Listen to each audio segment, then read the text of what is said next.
You searched how to buy shares of Smith Nephew.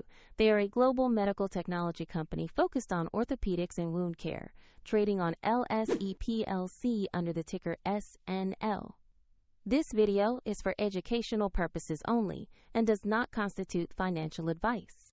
To buy SN.L, you need a broker, and I will use eToro as an example to show the process.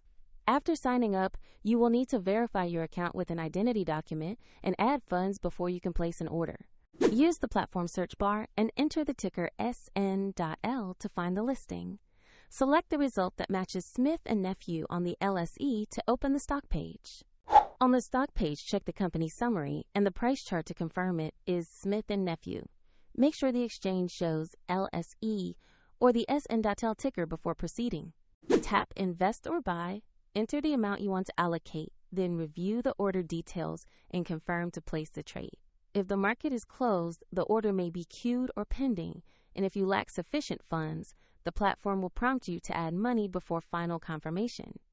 Once executed, your Smith Nephew position will appear in your portfolio. Check the video description for a link if you want to follow the same eToro example.